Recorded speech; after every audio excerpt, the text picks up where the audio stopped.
for their first game after the All-Star break. The Menlo Park Legacy are here to take on the California Redtails. Their second time playing each other at this CSM field. And the Legacy looking to continue where they left off after the first half of the season. I'm Nate Martin here with Victor Martinez, ready for our first baseball between me and you in a while. It's been a while, Nate. Finally glad to be back here. Obviously, last time I was on play-by-play, I think I did a phenomenal job, but now we're back with the wonderful Nate Martin here. For the California Redtails, right fielder, number 22, Jonas Frankovich. Yeah, Victor and another one of our interns, Gabriel, called the game on Saturday. I wasn't able to be here. Now we're back ready for the second half of the season for all things Legacy and Legends. Today we have the Legacy ready to take on the Redtails for their first game after the All-Star game, which we'll talk a bit about that as we go through the day, as there was no third base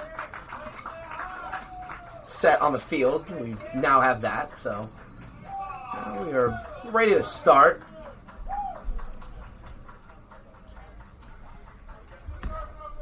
First time out, we saw Owen Swanson pitch against the Borkovich Honors. Gave up 3 earned runs in 50 pitches, 2 2/3, so not the greatest start game. But other than that, he's had some good outings. Gets a swing and miss there, 1-1 from the Redtails batter, Jonah Frankovich. So we 1-1 to Frankovich.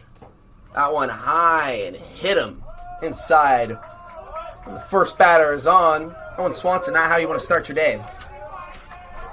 Yeah, not the greatest start to the day for Owen Swanson. You never want to let the leadoff guy get on, especially in the first inning when everybody's jazzed up, everybody's ready to play some baseball, and quickly a guy gets on base for the Redtails. The first man on is Frankovich. He was an all-star for the Redtails this past weekend. Now to the plate is Gavin Soperu, an outfielder. Looks at that one for a called strike one. 1. Runner takes off. That'll be drifting foul. He's going to have to hustle back. Throw coming from the third baseman. Thompson kind of gets away, but not far enough really to head back to second. That'll be the first out of the inning. Quick out one there for Soper. Brings up Nathan Vieira. Nathan Vieira. Great bounce back right there from Owen Swanson, getting that second batter to pop out on 2 pitches. Unfortunate for the Legacy that they couldn't turn 2 there. It looked like a tailor-made double play. Unfortunately, Blandino couldn't make the pick at first. Yeah, Frankovich hustled back there. Brings up Nathan Vieira to the plate, the righty. Frankovich takes off once again. Throw from the catcher. And that will get Frankovich. A great play by Ethan Payne to get the runner out at second. Just like that, 2 outs. And we talked about Blandino not being able to make the pick right there. Well, Ethan Payne picking him up behind the plate on that play. Ethan Payne maybe potentially saw the runner go on that last play, put that in his memory bank, knew that he was going to take off right there, and he does. Gets the out. Pitch there from Swanson, misses the zone, 2-0 now. Swanson plays his college ball for Minnesota Crookston. Didn't really have too much action there for the Golden Eagles. Now he's been really used as one of the main starters for Nick White's staff. He's got a 4-pitch mix of fastball, changeup, curveball, and slider, although you're mainly going to be seeing that fastball. Yeah, it's all he's gone to so far. It's been effective so far, 2 outs and 8 pitches so far. 2-1. That one finds his own, 2-2. Swanson fights back in the count after getting behind early. Nathan Vieira, another all-star for the Redtails, looks at that one to load up the count, 3-2. Plays his college ball for CSU Monterey Bay.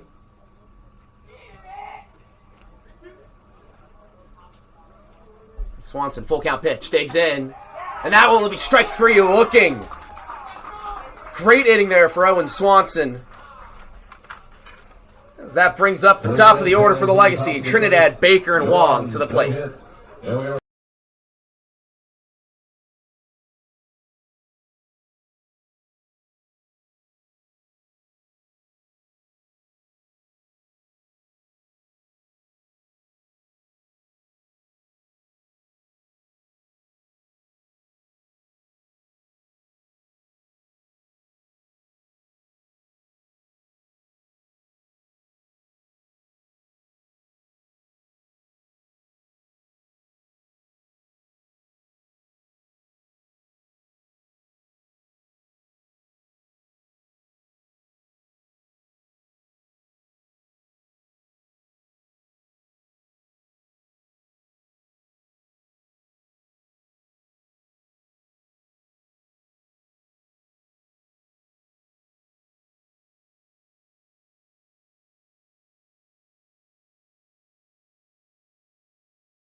Looking back in here, bottom of the first after a quick top of the first brings up Trinidad, Baker, and Wong to the plate. Right fielder, Roman Trinidad.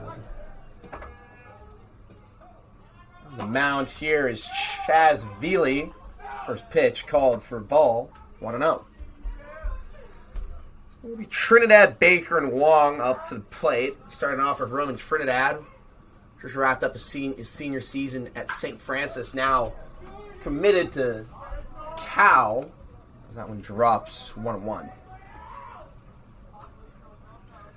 As for Chaz Veely, he was a pitcher in the All-Star game for the Valley squad. One of 3 from the Redtails. Gathered himself for the third pitch of his outing. That one is hit just into shallow center field for a leadoff single from Trinidad. It's a great piece of hitting right there from Roman Trinidad. He gets a changeup on the outside part of the plate, pokes his bat at it. It kind of sounds like he may have broken his bat, but gets it done either way.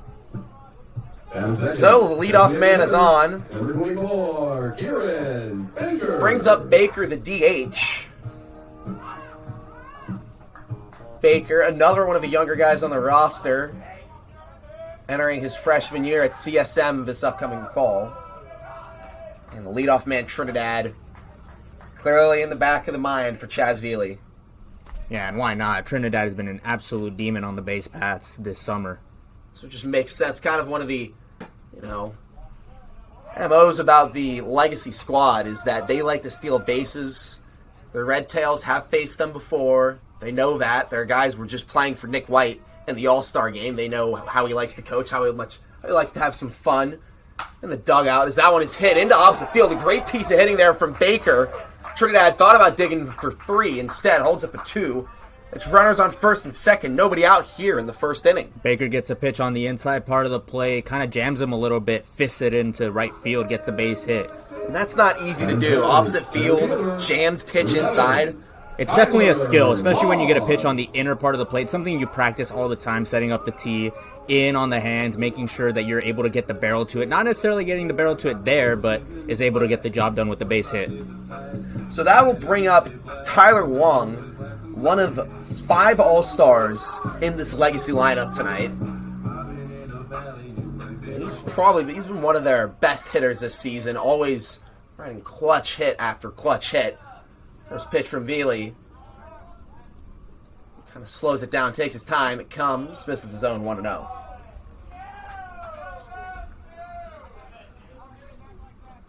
Wong, one of the main 3-hole hitters, along with Donnell Daniels, who's taking an off day today. We'll probably see him later on in the game, but we'll get to that a little bit later. 1-0 to Wong, who hits that one, jammed into the infield. That will drop. The runner will be out at second. There'll still be runners in the corners with 1 out. And that's a great read by the base runners. They read that was going to drop the entire way in the air. Usually you're taught to let that drop before you run, but in that situation it could have resulted in a double play. They're great base running by both runners. Yeah, absolutely. Heads up, and it's not the worst thing in the world if you're Tyler Wong. He's a speedy base runner. He's stolen a few bags this season. With the second base open, I wouldn't be surprised if we see him try to take it this at-bat. First pitch to Blandino, and just like that, Tyler Wong takes off and makes it in there without a worry. So there'll be runners on second and third, 1 out. Legacy looking to strike early. 1-0 to Blandino. On deck is Bittner. Blandino.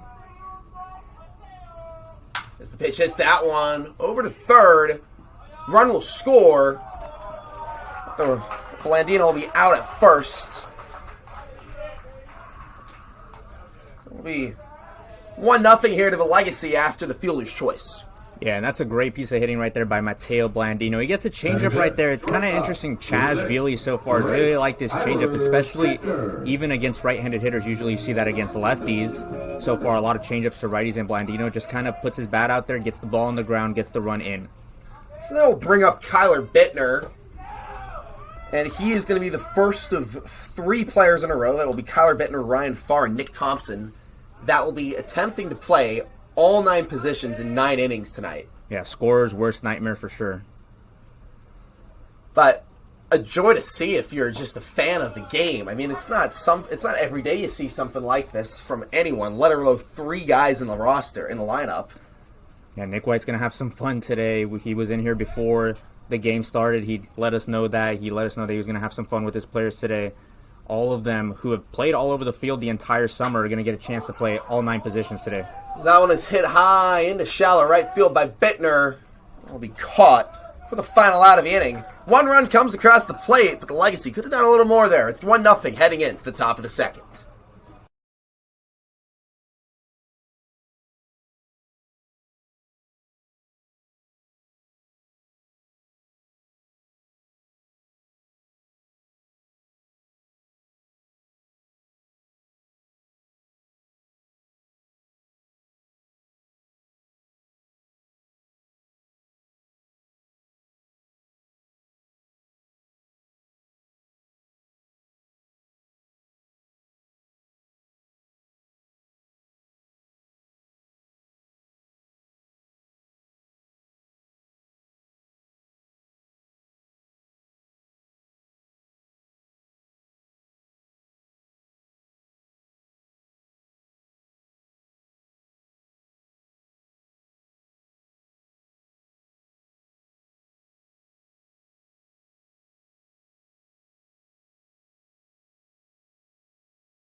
At the top of the second inning for the California Redtails, batting fourth, third baseman, number 29, Nicholas Goff. Welcome back in here at top of the second, and the California Redtails already find themselves behind 1-0 in this contest.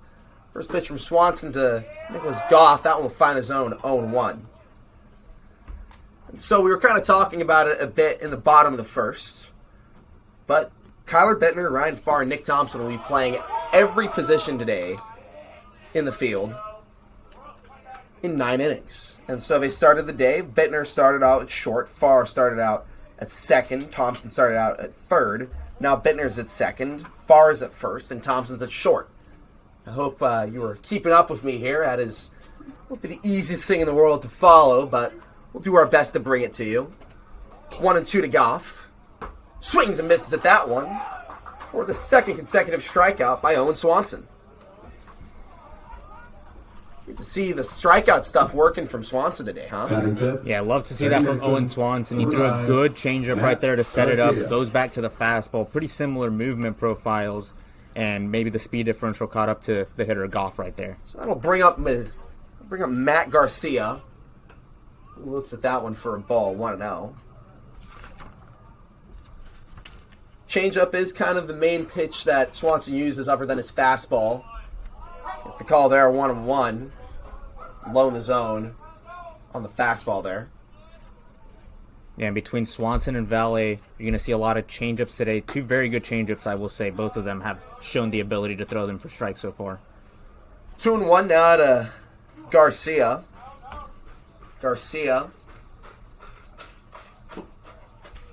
That one, ball 3. So it'll be 3-1. 1 out, nobody on here for the Redtails. On deck is the catcher, Pablo Ossio. 1 pitch hit hard into field, goes foul. He brings the count to 3-2. It's a well-hit ball there by Matt Garcia. Yeah, 97 off the bat, pulls it down the line. Unfortunate for him, he couldn't hook it fair. Yeah, perhaps a little too early there on the pitch from Swanson. That one is hit foul once again. Swanson, one of the slower velo guys on the roster, so he really has to make up for it by locating his pitchers and getting good weak contact here. Yeah, and throwing those off-speed pitches for strikes are so important for Owen Swanson, as we've seen so far. His ability to move, to change speeds at a high level is really one of the reasons why he's been an effective pitcher for Nick White so far. Forced the pop out there from Garcia to get the second out of the inning. Number 2, Pablo Garcia. Brings up Pablo Ossio to the plate for the Redtails. Ossio was an all-star this past weekend. Plays his college ball for UC San Diego. And looks at that one, 1-0.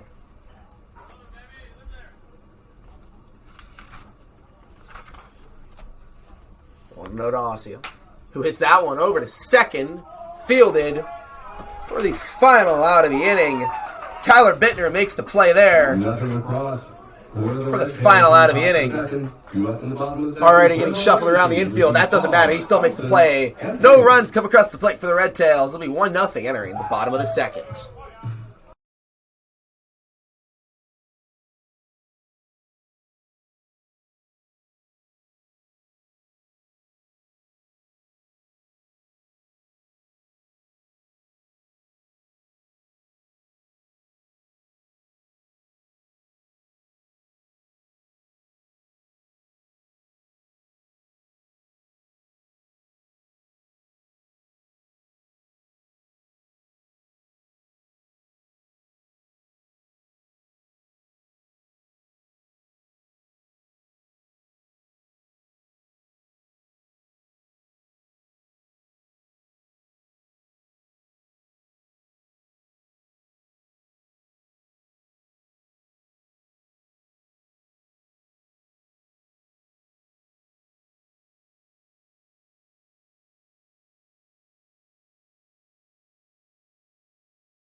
Number 2, Ryan Farr. Back in here, bottom of the second, brings up Ryan Farr to the plate. It'll be Farr, Thompson, and Payne for the legacy lineup today.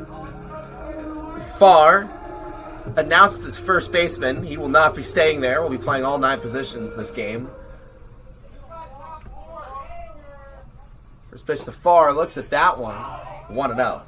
Yeah, and Ryan Farr wasn't in the lineup the game that I got to call, so we didn't unfortunately get to see him call time to disrupt the pitcher's timing. I was really hoping to mention that on last broadcast, but I'll give it to you this time, Nate. Doesn't get the chance to do so right there. He pops that one up into right field for the first out of the inning. Play there by Jonah Frankovich. As you did mention, Farr is a guy who likes to disrupt the timings of pitchers. As the at-bat goes on, he always seems to call time to try and throw the pitcher off a bit. Shortstop, number 5, Nick Thompson. I'll bring up Nick Thompson to the plate. Utility guy, a switch hitter as well. Someone that can do it all for Nick White. Looks at that one for a called ball 1. Looked like a pretty good pitch. Maybe the umpire got thrown off by where the catcher was setting up. Pitch leaked over the heart of the plate. Looks like he was setting up away. Thompson, another all-star in the legacy lineup, fucks at that one for a strike, 1-1. Yeah, and that pitch was even more inside, so a little bit of a lapse there by the catcher. 1-1 to Thompson. Lining up at shortstop as of right now. Hits that one off of his leg, 1-2. Thompson last week had a home run against the San Francisco Seals. The Seals. At Kenyatta. Swings and misses there. Strike 3 for the first strikeout by Chaz Valet. Bailey, excuse me. Going to the changeup there. A very good one right there. Gets Nick Thompson a flail at. We're going back to that home run. It was a very costly one. It helped the Legacy win that game over the Seals in Kenyatta. First pitch now to Ethan Payne, finds his own 0-1. Surprised that is the first strikeout that we've seen from Veely, considering how much he's gone to the changeup, and that changeup has looked good. Just shows how tough of a first inning he had. As that one is hit high in the middle of the field. Great piece of 2-out hitting there from Ethan Payne to reach base. Yeah, and Ethan Payne has been a spark in this lineup for Nick White. We've seen him come into the Legacy lineup and just absolutely put up great at-bats right there. Another good hit up the middle, taking it right back where it came from. That'll bring up Blake Cowens to the plate, lining up in left field today, interestingly enough. Yeah, Blake Cowens today committing to the University of Illinois at Chicago, and today playing a different position. I guess once you get committed, you don't really have to play your home position anymore. First pitch, outside, ball 1. Cowens, as you mentioned, usually a catcher, playing left field today. And another guy that can kind of do it all for Nick White is a pitcher in a game earlier this season. Always fun to see when you have your position players go out there and throw a couple of innings, everybody giving them a hard time, and I believe that was a game the Legacy won. So he came into the top of the 9th inning and got 3 outs in a tie ball game. That is as clutch as you can get, and he shows the clutch just like once again drops into the right center gap. Runner's going to go home. He will be safe by a mile. It's a stand-up 2-out double from Blake Cowens to score the second run of the game. Great piece of hitting right there from Blake Cowens, taking the ball inside part of the plate, hits it the other way for an RBI double. A great 24 hours, I would say, for Cowens, who's learning to play a new position, getting a new school, and now getting an RBI double right there. Something we've seen a lot for guys who, are around their commitment. They seem to just do a lot better when before or after their commitment. Yeah, Emmett Finney with the home run for the Legends the day before he committed to San Jose State, so it must be a good luck charm, I would say.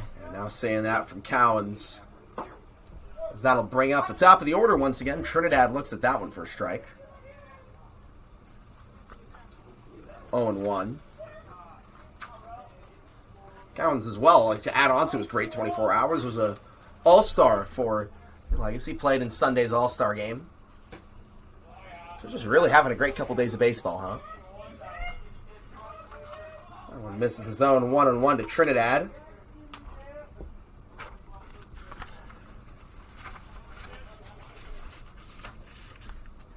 One.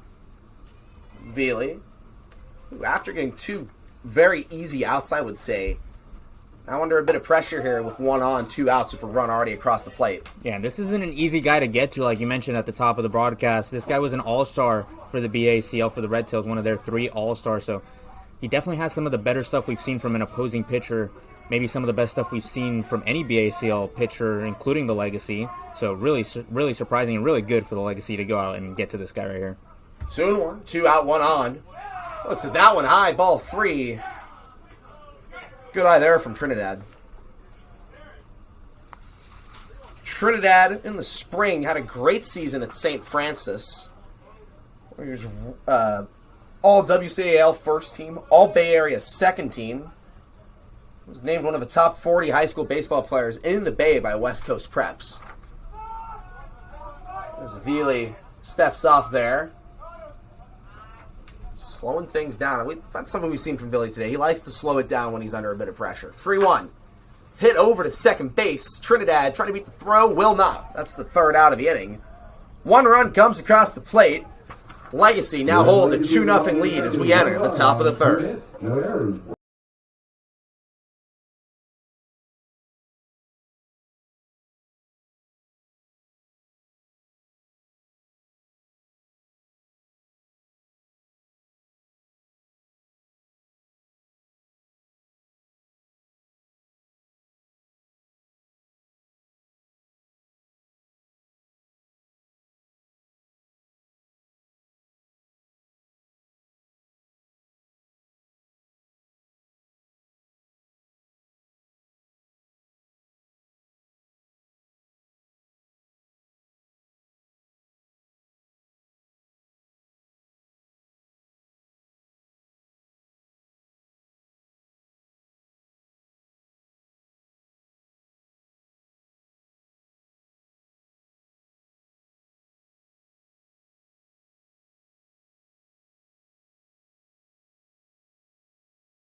Welcome back in here, top of the third. Owen Swanson. It's pretty solid today. There's that one in for a ball 1-0. It will be Aiden Romero, Michael Nicholson, and Noah Peterson to the plate for the Redtails. Back end of the order. That one is hit high into the infield. Fielded, and for the first out of the inning, what a play by the new shortstop, Ryan Farr. It'll be Ryan Farr, who moved from first to short. Kyler Bittner from second to first. And Nick Thompson from short to second. Yeah, and after they move around, Ryan Farr gets the ball hit right to him, and that's the old baseball adage that the ball will find you as soon as you move around in the infield. Great play at that. Hard throw over to first. Had to be. Romero was digging in for it, as that will be ruled strike one there. I said that Nicholson went around. Although a tough one to read if you're the first base umpire. You'd ideally be down a third to make that call. Yeah, but it's an umpire that's been around a couple of games now for both the Legacy and the Legends. Constantine Bartlett, one of our favorite names in the umpiring world. 1-1. Finds his own 1-2. Swanson gets ahead in the count here to Michael Nicholson. 1-2 misses now. 2-2.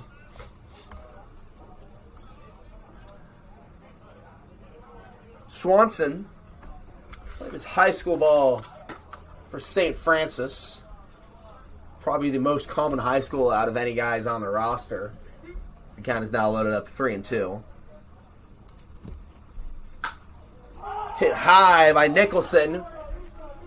And that one will find the second baseman, Nick Thompson, to make the second out of the inning. And that was not an easy out to make. Yeah, both of the plays so far this inning haven't really been easy outs. And it's especially hard when you've been moving around the infield all day. You haven't been playing that position. You're not familiar with the angles just yet. So great plays right there from Nick Thompson and Ryan Farr. You're talking about the angles. The angle that in play that time was the sun shining bright in right field.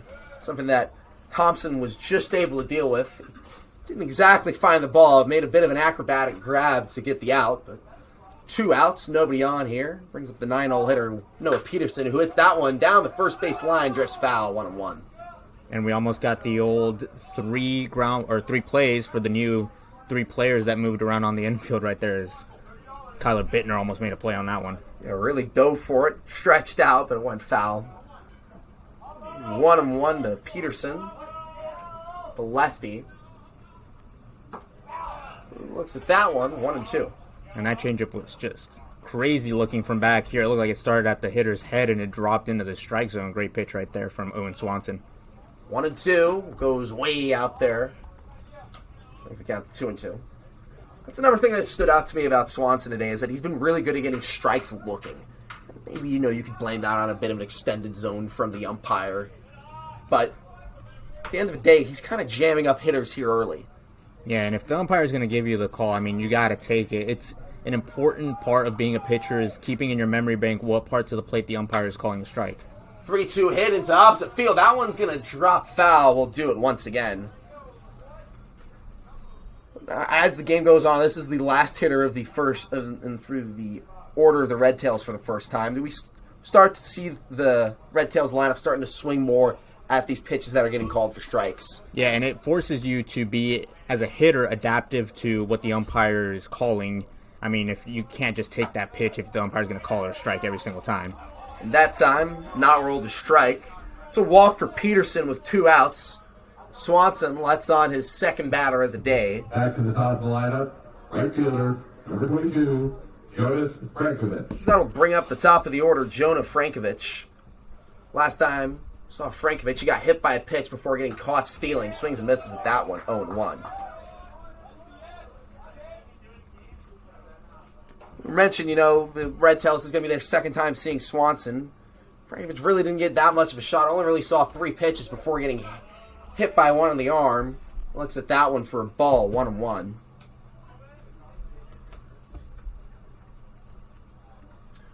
So only 1 ball, 1 strike. Runner at first is Peterson. 2 outs here in the top of the third. Swanson looking to get out of the inning. That one will miss the zone, 2-1. Now the umpire's kind of tightening his zone up a little bit. Yeah, with a runner on base, it kind of forces the umpire to not be the reason why a hitter gets out or just the reason why a hitter makes a certain play. Play was made in the field by Blandino, but the throw gets away from him. Runners will hold up at second and third. There'll be a error on the third baseman, Blandino. He's playing in a position that he's not really... You've seen him a couple times at third, but usually either playing behind the dish or at first. Yeah, usually he's at first base, and if not, he's behind the plate like you mentioned. Started off the day at first base, so it might be a little bit difficult, especially if you're getting all your reps in at first base before the game, and then you move over to third with no reps there. It might be a little bit difficult on the first ball hit to you. To be clarified, Blandino is not one of the three guys playing every position today. So there'll be runners on second and third, 2 outs.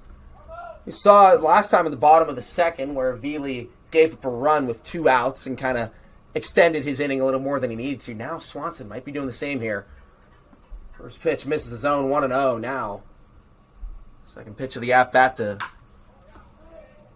will be hit high into left field. Grab is made. Soper gets out. 2 on, none scored. It will remain 2-0 as we enter the bottom of the third. Baker, Wong, and Blandino to the plate for the Legacy.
Back up here, bottom of the third. It'll be Baker, Wong, and Blandino to the plate. Number 24, Kieran Baker. As we see Jet Trevino make his way over to third. As of tomorrow, Jet Trevino will be the acting head coach for the Legacy, while Nick White takes a week and a half away and finds his own 0-1 to Baker. What a great time to get promoted with the playoffs coming up for Jet Trevino. Yeah, playoffs only just a week away. Crazy to think about. And the Legacy are in great position to make some noise in those playoffs. Yeah, the Legacy in first place by 3 games. You're feeling pretty comfortable right now if you're, Nick White or the coaching staff for Menlo Park. And it maybe allows you to have some fun these last few games with playing all these players in different positions. Which, we say fun, but it's also good for the players to get reps literally everywhere. And that's kind of the whole point of summer ball is the development aspect of it. It'll be 1-2 to Baker. As I was saying, the reason why Nick White is stepping away for a week and a half is because he's getting married. That one has popped up for the first out of the inning. Baker goes down on the fly ball to the right. He'll be marrying Kelly, both of our boss. Right there. Yeah, congratulations to Coach White. Congratulations to Kelly. Both do a phenomenal job for us here at the Legends and Legacy, so we're very excited for both of them. And it makes sense. Both of them, always fun to be around. Nick White's such a great person to have in the dugout. Kelly, a positive person to have in, working behind the scenes. That one will find the zone to Tyler Wong, 0-1. A great summer on and off the field for the Menlo Park Legacy. The 0-1. Wong hits that one into left field for a 1-out hit. He will reach base once again with 1 out. Tyler Wong doing what he's done all summer and just hitting the baseball on the screws right there, getting it through the 5-6 hole. Great piece of hitting there by Wong. One of 5 All-Stars in the lineup, brings up Mateo Blandino. Blandino. First pitch. Inside, called for ball 1. 1-0 to Blandino. Had the error in the top of the third that didn't end up being too costly. It's still something to keep an eye on for sure. Swings and misses at that one, 1-1. Yeah, and when you make a play, and when you make an error on the field, sometimes in your next at-bat you have a little chip on your shoulder to maybe go out there and do some extra damage. So it'll be 1-1 to Blandino, who's one of 2 D1 players on the roster. Wong just makes back in time on the check there. Plays his college ball. Just wrapped up his first year for the UC Davis Aggies. Didn't receive any action, but we're going to see some more next spring. 1-1 to Blandino. Misses his own 2-1. Before UC Davis, Blandino went to Archbishop Mitty over in San Jose, where he was named second team All-Conference in the WCAL, which we've kind of talked about before this summer. That is one of, if not the top athletic conference in the Bay Area. 2-1 to Blandino, swings and misses, 2-2. And you have schools like St. Francis, Bellarmine, Sarah, Mitty. A lot of great athletic talent comes from that league. 2-2 to Blandino. Runner on first is Wong. 1 out, and goes to Wong once again. You saw Wong steal a base. I'm sure that's in the back of Chaz Veely's mind right now, right? Yeah, especially right now when he's checking over to first base a lot of times. It's a great development for Tyler Wong. It allows you to take off as he does right there. So that will be a broken bat. Wong will reach second pretty comfortably. Blandino will be out at first. Yeah, and unfortunate for Blandino, his bat breaks in half right there. Very expensive out for him. I think that's a couple times now we've seen, balls hit that break bats sound like they've broken a bat. Yeah, luckily Really doing a good job of getting to that part of the bat. And luckily for Blandino, there's no cork in that bat, so he will not be ejected like we've seen in the MLB. I would hope at this level there is no cork in the bat. This is Nick White just talking things over with the umpires. Bittner awaits. It'll be Bittner to the plate with 2 outs. Runner on second is Wong. Second time up for Bittner with 2 outs. Last time was unable to reach base and flew out to right field. Now, his second time facing Veely. First pitch to Bittner. Swinging high into right field. That one will drop past the right fielder who tried to make the diving grab. Instead, it will be another 2-out RBI. Bittner digs for 3. He will be comfortably safe. Screams out a let's go after the third run of the game for the Legacy. Kyler Bittner showing some emotion right there, and why not? The All-Star putting good wood on that ball, getting the RBI triple after the right fielder makes a diving play that he probably shouldn't have made, but we'll give a triple to Bittner on that. Good piece of hitting on the ball right there, as you mentioned. 97 off of the bat of Bittner. His first hit of the day brings up Ryan Farr to the plate.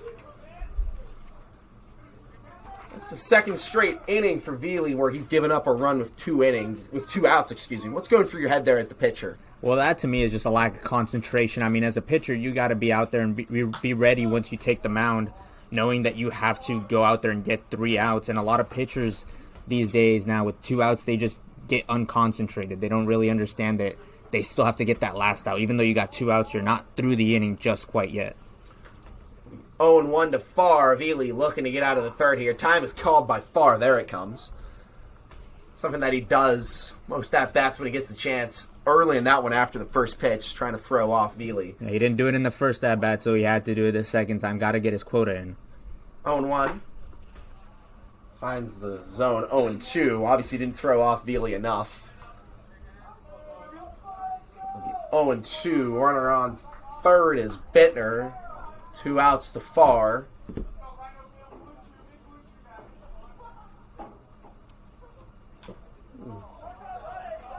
That we called out. I think this catcher sold that one. It sounded like it hit the plate, but they'll call the strikeout anyways. That's what it sounds like, but the call is made. Third out of the inning, but run comes across the plate. It'll be 3-0 entering the top of the fourth in favor of the Menlo Park Legacy.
Hitter to center field, number 24, Kieran Baker.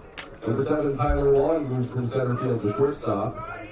Number 28, Mateo Blandino returns from third base to first base. Number 2, Ryan Farr moves from shortstop to catcher.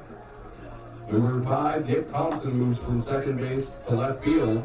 Number 15, Ethan Dane moves from catcher to third base. Number 4, Blake Cowens moves from left field to second base. And now pitching for the Legacy, number 8, Tyler Bittner. Welcome in here, top of the fourth. I hope you caught all the changes there. I will try my best to report the important ones, but all you need to know is that we have a position player on the mound.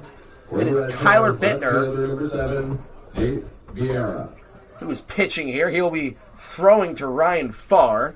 And as for the other guy attempting to play 9 positions in 9 innings, Nick Thompson moves to left. But don't you worry, Roman Trinidad is still in right field. The most important defensive substitution right there was that Roman Trinidad stayed out there. He was the only person that stayed at his position, as that one is hit to the new shortstop, Tyler Long, for the first out of the inning. The first out from Tyler Bittner all season as a pitcher. The batter, third baseman, number 29, Nicholas Gaunt. Kyler Bittner firing in 75 on that first pitch. 71 goes to the slower stuff to get the ground ball out right there. Maybe a quick out one there from the pitcher. We've seen some position guys on the mound before for the Legacy. They've had success, as that one is on high ball one from Bittner. 80 miles an hour right there from Kyler Bittner, rearing back for that heat right there. 1-0. That one misses. 2-0. Bittner gets behind here. Even with a position guy on the mound this early in the game, Nick White not having any pitcher warming up, that one misses the zone again. 3-0. I think Bittner's all right. Yeah, I think his arm is fresh from never pitching before, I would say. 3-0. High 4-pitch walk. That'll put the runner on with 1 out. Batter, second baseman, number 5, Matt Garcia. Brings up Matt Garcia to the plate. On deck is Pablo Ossio. Nick Goff is the runner at first. Kyler Bittner looking to get 2 outs here. That one will miss the zone, 1-0. So even with a position player on the mound, the maybe not feeling as generous as he did a couple innings back. Yeah, pitch that misses by about 2 balls, but I mean, with a position player on the mound, sometimes you give, and the umpire isn't so far. Gave there, though. That one was right down the middle, 1-1. Bittner finds a strike zone.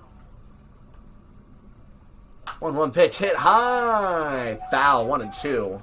And you know what I really want to see, Nate, is a runner take off here and test Ryan Farr's arm behind the plate. You can't say that out loud. You don't want to get that in their head. I don't know if they've clocked that we have a traditional middle infielder playing catcher right now. Well, he has the arm from being a shortstop, and we saw that in the third. He made a pretty good throw in between innings down to second base, so I don't think it really registered in the Redtails' mind so far. 1-2, high, almost hit him. 2-2, 83 there from Bittner. Yeah, it's a middle infielder on the mound right there. Some guys with pretty strong arms up the middle. That was faster than anything we saw from the starting pitcher, Owen Swanson, all day. The 2-2 pitch is high, ball 3. Bittner finds himself in a full count situation. And that's really what differentiates the throwers from the pitchers. I mean, you could throw 83, but it's not going to get you outs like we saw from Kyler Bittner right there, walking 2 guys in a row. 2 walks in a row brings up Pablo Ossio. Batter, catcher, number 2, Pablo Ossio. This is just the first of 3 position plays that we will see on the mound today. Granted, Nick Thompson listed as a 2-way guy in the roster, but we haven't seen him pitch all summer. He gets a big swing and miss there from Ossio. Perhaps getting a little greedy there. Yeah, I think Ossio picked up on the fact that it's not really a traditional pitcher on the mound, wanted to take a big hack and whiffs right there. Ossio, an all-star this past weekend for the Redtails. That one misses 1-1. The count is even up. 1 ball, 1 strike, 2 on, 1 out here in the top of the 4th. It finds his own there, 1-2. Good job there by Bittner to hang up Ossio. Going to the changeup right there, 74 miles an hour after an 81 mile an hour fastball from Kyler Bittner. Tough to adjust to, even if it is a position player pitching. As that one goes off far. A wild pitch from Bittner, but Farr used to fielding balls in that sort of position, crouched all the time. Yeah, usually you'll see the catcher get down on 2 knees and make a block right there. Ryan Farr not necessarily adjusting to the catcher position just yet. Saw his teammates chirping him a little bit about not making a great frame attempt in the first batter. Not a great block attempt right there from Farr. He'll get it next batter, I hope. 2-2. Runners on second and third, 1 out here. Bittner, high, ball 3. Granted, he does have a base open, so it's not the worst thing in the world to walk Ossio. Also would set up the double play ball, but Bittner definitely has some work to do here in the top of the 4th. 3-2.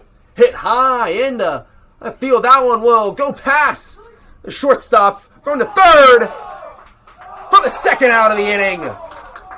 Great play there. Throw by left fielder Thompson to the third baseman Payne. As the Redtails managers, Christian Merriweather, talking things over. see if the call on the play stands. On the field stands. It will not. It will. It will, excuse me. Batter, designated hitter, number 12, Aiden Romero. So one run does come across the plate there, but crucially, you get the second out of the inning. It's very massive for Kyler Bittner to only give up, knock on wood, only one run here in the inning. First pitch there, high in this is zone 1-0.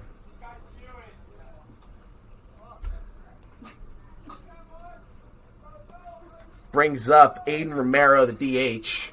Runner takes off as Ossio. That one is hit foul. As calls from the dugout saying, "Get back here, Pablo," to first. In perfect chirping distance from the Legacy team. It'll be 1-1 to Romero. Yeah, really unfortunate that we got that foul ball right there. Was really excited to see Ryan Farr's cannon from behind the plate. We'll see it again. 1-1. Runner does not take off. 2-1 now to Romero. Bittner checks back over. Everything you have to think about as a pitcher, not going to be, maybe as a position player, on the mound. Maybe you're not going to be checking over to first as much. 2-1. Misses his own. 3-1 now to Romero. You just saw Ryan Farr signal that he's going to throw a fastball right there. 3-1. One almost hits the batter Romero. Instead, it'll be a walk in 5 pitches. We'll bring up Michael Nicholson to the plate. Batter, shortstop, number 16, Michael Nicholson. As the second baseman Blake Cowens talking things over with the pitcher Bittner. Cowens, usually a catcher, not used to maybe having those mound talks all the way from second to the mound. But yeah, it's a long walking distance for Blake Cowens from second as opposed to catcher. That one hit high, and the play will be made by Nick Thompson in left field for the third out of the inning. 2 were left on there. 1 run comes across the plate. Thompson made the play there. Bittner gets out of the inning with only 1 run given up. When we return, it'll be Thompson, Payne, and Cowens to the plate for Menlo Park.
Welcome back in here. Bottom of the 4th. It'll be Thompson, Payne, and Cowens, the back end of the order for Menlo Park to the plate. First pitch to Thompson. Outside, ball 1. Last inning, the top of the 4th, we saw Kyler Bittner on the mound get 3 outs, only give up 1 run. How would you rate his performance as a position player last inning? Well, considering that he's probably never pitched at a high level, probably not past high school, I would say probably a solid 8. I mean, he only gave up 1 run. Obviously, the 2 walks are not great to see as a pitching coach, but we'll give him an 8. Now we'll keep track of all position players hit. On the mound is Thompson. Hits that one over an aggressive one call there by the umpire. Kind of tossed it over his shoulder to call Thompson out. Number 15, Ethan Payne. For the first out of the inning, Thompson head back to the dugout. Brings up Ethan Payne to the plate. Go ahead. Just played the inning at third base. Getting a lot of wacky baseball today, Nate. First pitch to Payne. Finds his own 0-1. Rest assured that there is a baseball game going on behind all this madness. Yeah, it's only going to get more wacky from here. We still have 2 more position players to pitch, minimum. I don't know if Nick Thompson has any more ideas in his head, as that one will be hit by Payne up the middle for a 1-out single. Veely's now given up a hit every inning of this ballgame. So that'll bring up Blake Cowens with a runner on first. Blake Cowens. Oh, that last hit there by Payne, 90 miles an hour off the bat. Piece of hitting there. Payne brings up Cowens. First pitch. Hit hard, past the second baseman. For another 1-out hit. Holding up at second is Payne. It will be runners on first and second. 1 out here in the bottom of the 4th. Blake Cowens adding on to his great day in 24 hours. Now second hit of the game right there. Right fielder, number 20, Roman Trinidad. So had a double in the second, a single here in the 4th. Good start today for Cowens. Brings back up the top of the order, Roman Trinidad. Roman Trinidad, probably our favorite player at the moment, the only player that didn't move around in that defensive shuffle last half inning. First pitch to Trinidad. Finds his zone 1-0.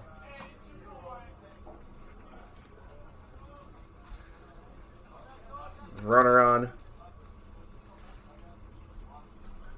first is Cowens. Runner on second is Payne. 1-0 here to Trinidad. The Cal commit. Looks at that one in the zone. 1-1.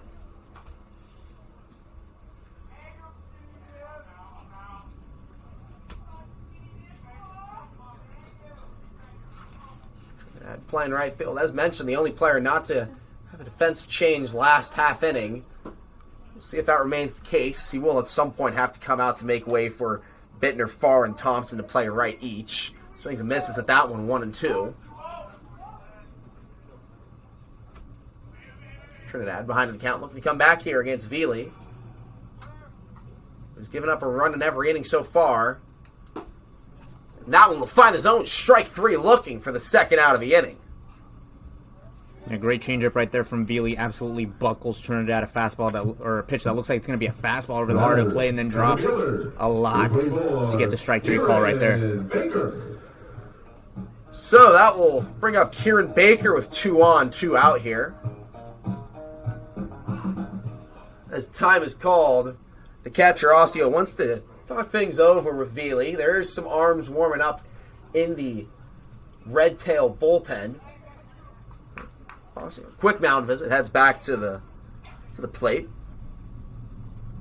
And Kieran Baker starting the day off at DH now in center field. Obviously means that the Legacy lose their DH, but not really a big point of concern for Nick White when your pitcher is a position player. It'll be on first and second to Baker. Time is called. Gonna throw off Veely there.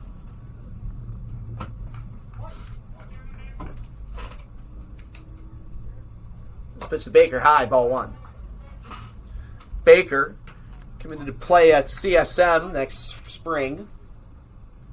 Playing his college ball at this very field, at least his home games. Went to Lincoln High School up in the San Francisco High School. 1-0 to Baker. Looks at that one, called for strike 1. do like the idea of taking the first couple pitches, establish yourself in the at-bat. It definitely allows you to have a longer at-bat, which is one of the things that a lot of coaches will preach to you is you want to be up there for a long time, may see as many pitches, make the pitcher work as long as possible, although, of course, you don't want to take pitches that are very hittable. I don't think Baker's done that so far, this at-bat so far. Yeah, that ball right there, that was the outside part of his zone, 1 and 2. That one was definitely not hittable. Great piece of pitching there by Veely. 1 and 2 to Baker, yet to swing the bat this AB. So we're going to get a swing and miss thing here instead. Fastball down the zone. Fouled off. Maybe wasn't expecting the velocity after a couple breaking balls. Yeah, you see 73 on the slider, and then you see 88 on the fastball. It's tough to make an adjustment right there, but Kieran Baker able to spoil that off. 1 and 2 to Baker. 88 is some of the fastest pitching we've seen in the BACL all season. Veely, for good reason, it was an all-star this past weekend. As we get the 1 and 2 pitch again to Baker, hit weakly over to second, and the play is made for the final out of the inning. No runs come across the plate. Legacy bring a 3-1 lead into the top of the 5th. Legacy in the bottom.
Top of the 5th here. It is a new pitcher into the game after the inning from the position player Bittner.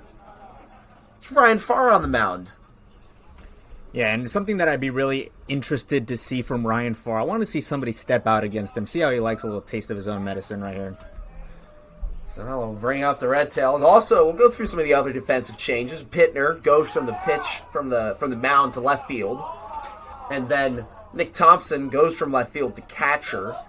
Now into the game at second base is Stevie Murata, which moves Blake Cowens to third. Murata in for Ethan Payne. That one fouled off. Farr gets out in the count in his first at-bat. I'm really, really excited to see who's the pitcher that can throw, well, the position player who can throw the hardest. So far, we've seen Kyler Bittner up to 83, Ryan Farr 77 on that first pitch. Speaking of Kyler Bittner, we'll give you his stats right now. 1 inning of work, 24 pitches in that inning, so a longer inning. Gave up 1 hit, gave up 1 run, walked 3, struck out nothing. But importantly, only gave up 1 run. That's what matters. 1-1 now. Hit over to second base, past Murata, into the field for a leadoff hit. Legacy. Give up the hit there from far. Back to the top of the lineup, right fielder, Peterson reaches number first. 22, Jonas Frankovich. Brings up Frankovich now to the plate.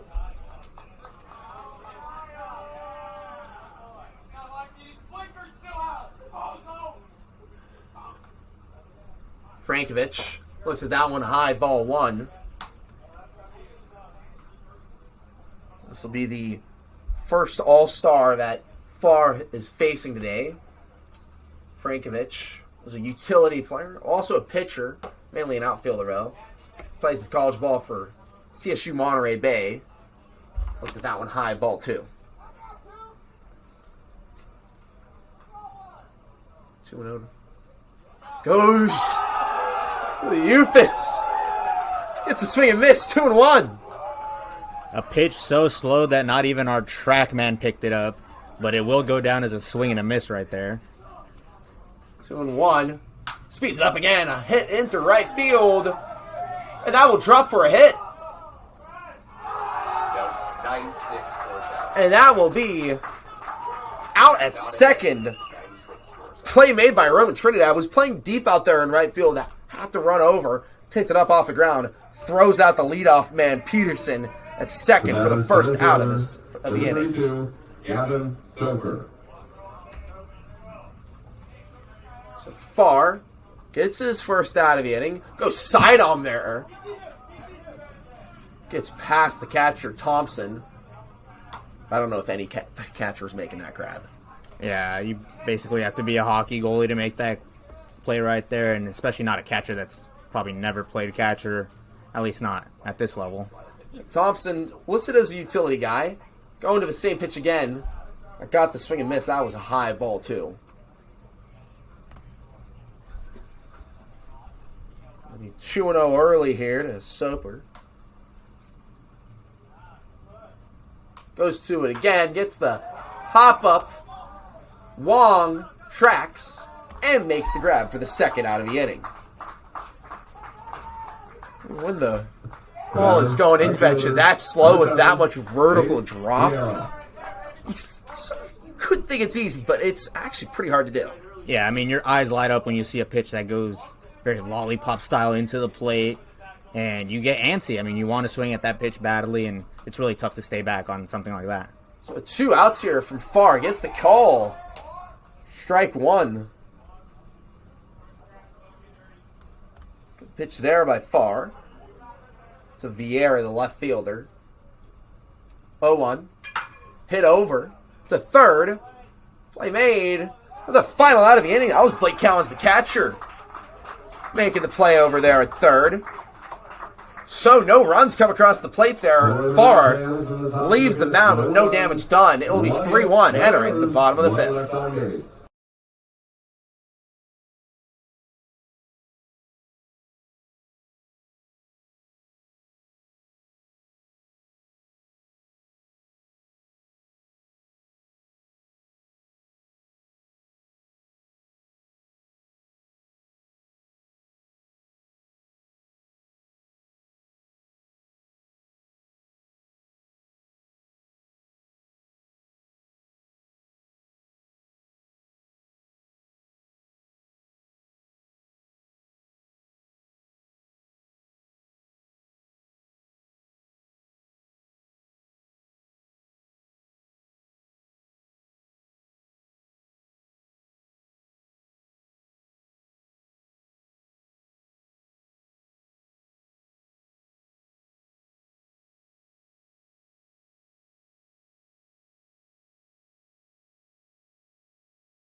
Welcome back in here, bottom of the fifth.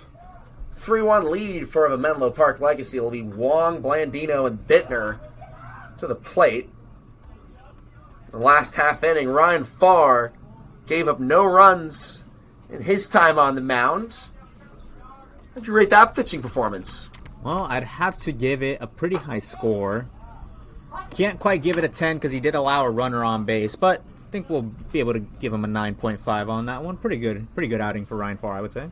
Had some swing and miss stuff on the very slow breaking ball, as that one is hit hard by Wong over the third base side for the first out of the inning. Ethan Baloney now in on the mound, relieving Chaz Veely. Batter, first baseman, number 28, Mateo Blandino. Gets a quick out one there. Nice way to start your day. So we've seen 2 of the 3 utility guys pitch today. Nick Thompson will get his turn, I'm guessing, next inning. As that one almost hits Blandino. Instead, we'll go to 1-0.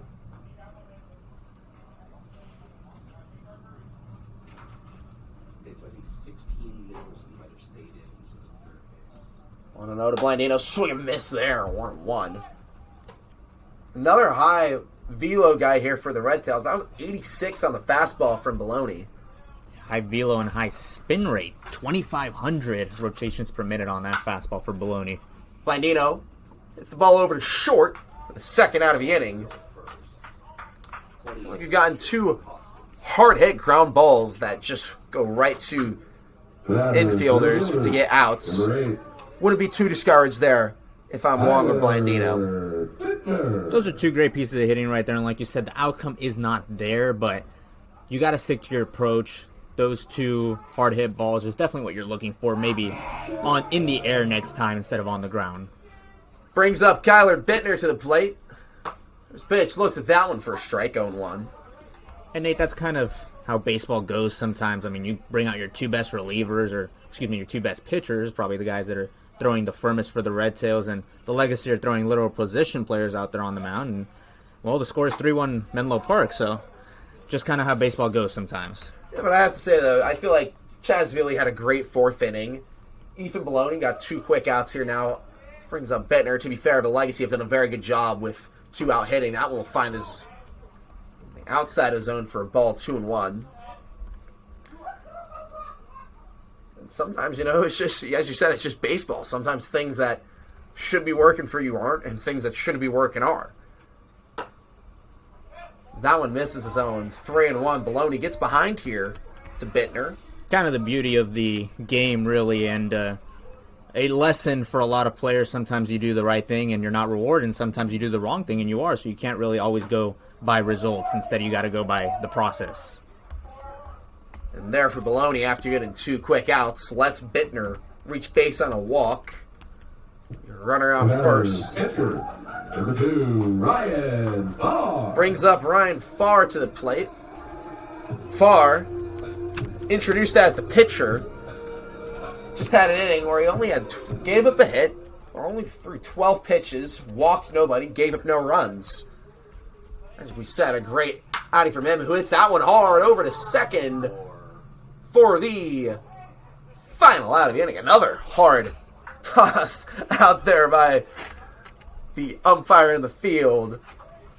The Legacy unable to score a run there. We'll head into the top of the 6th. 3-1.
Shortstop to left field. And batting fourth and playing shortstop, number 1, Stuart Cash.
Welcome back in here at top of the 6th.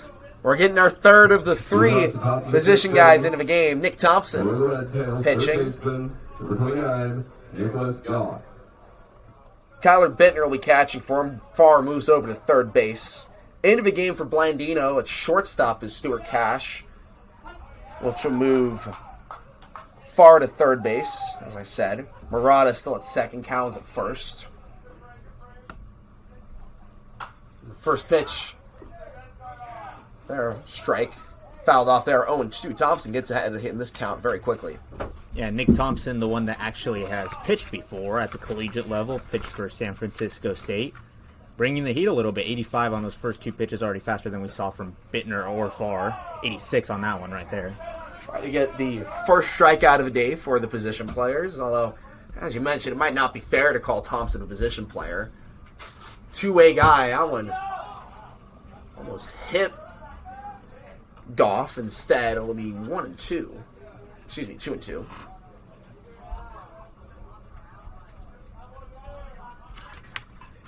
Thompson, as you mentioned, two-way player, mainly pitched over at San Francisco State.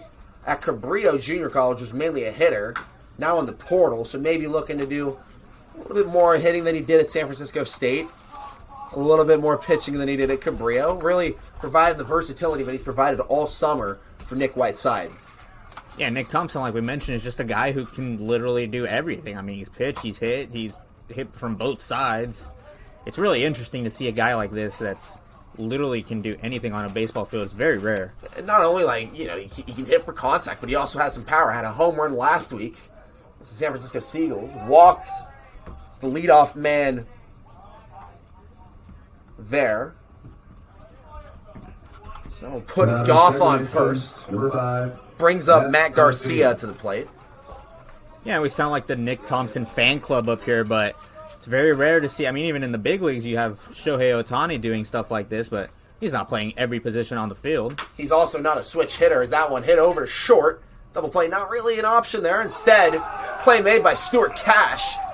Grabbed by Blake Cowens at first. That's a tough grab to make as the first baseman, but Cowens is used to some balls in the dirt as a catcher. Yeah, great pick from Blake Cowens. Great play from Stuart Cash, who just entered this game at shortstop. Very difficult to get a ground ball hit right to you on your first play and make an accurate throw, which he did right there. A hop right there, but we'll give it to him considering he just entered the game. Stuart Cash has been one of the better defensive players. We've seen him move around a lot as well. Can also pitch as a two-way guy. That will be at short in the field. It will be 0-1 here to Osseo.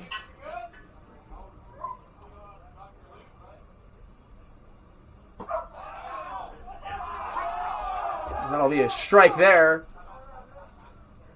Nick Thompson flicking in 2 curveballs for strikes. Very difficult to do. Get off-speed over for a strike, especially if you haven't thrown it yet in the game. 0-2. Thompson gets strike 3 swinging. How about that? First strikeout of the day for the 3 of them. Yeah, great pitch right there from Nick Thompson. Kind of looks like he's done it before, hasn't he? Looks like he has done it before, Victor. Number 30, Cameron Valentine. Brings up Cameron Valentine. First pitch to Valentine. This is his zone on the curveball, 1-0. So Thompson, after walking the first batter, gets some help from his defense and then did it himself for the 2 outs. Now Valentine hit over to first. Play made by Cowens, who's also been moving around quite a bit this game. Gets the final out there in the 6th inning. When he returned, it'll be Thompson, Murata, and Cowens to the plate.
Looking back in here, bottom of the 6th brings up Nick Thompson to the plate. Just pitched a great top of the 6th. How'd you rate his day on the mound? Well, Nick Thompson actually got a strikeout. So I would have to rate his higher than Ryan Farr. And since I gave Ryan Farr a 9.5, it seems pretty difficult to give Nick Thompson anything else but a 10. So I'm going to have to give him a 10 right there. Thompson got the strikeout, let the leadoff man on via walk, something Farr didn't do. But got the strikeout as you mentioned. 1-1 here to him. That one will miss. 2-1. 13 pitches from Thompson last inning. No hits, no runs, 1 walk, 1 strikeout. As we will getting an actual pitcher into the game now for Legacy. It kind of works out perfectly if you're Nick White, because you got rid of a DH. Now pitchers are going to be expecting to hit. As Thompson there is walked. Leadoff man is on via the BB. Brings up Stevie Murata now for the first time all day. The batter, second baseman, number 34, Stevie Murata. As I was saying, it's nice that you're able to get through this, through the pitcher, because now we'll be seeing a new pitcher in the top of the 7th. You might be able to get a couple more innings out of him than you originally expected, because Thompson, his day. So it'll be first pitch to Murata. That one misses the zone, 1-0.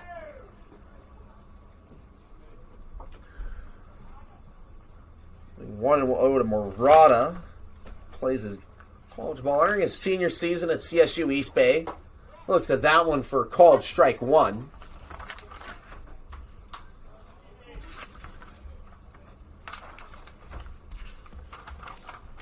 Before going to CSU East Bay, was at CSU Los Angeles where he had a .333 batting average.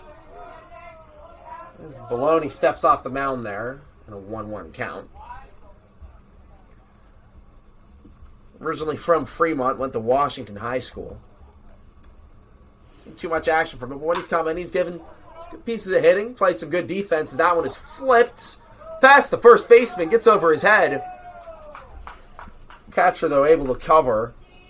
Murata holds up at first on what could have been a tailor-made double play ball. Batter, first baseman, number 4, Blake Cowan. That brings up Blake Cowens, who we've been talking about Farr, Thompson, and Bittner being moved around a lot. We've seen Cowens play, start out. He's been playing second, third, first, out in the outfield. He's been wearing a lot of different hats today. Yeah, him and Tyler Wong are both. I mean, we talked about the other three playing all 9 positions. These guys are being asked to do a lot today, especially when they probably didn't consider the fact that when they woke up today, they were going to be playing all over the field. That one will get past the catcher. Baloney, wild pitch there, allows Murata to advance to second. It'll be 1-1 now to Cowens.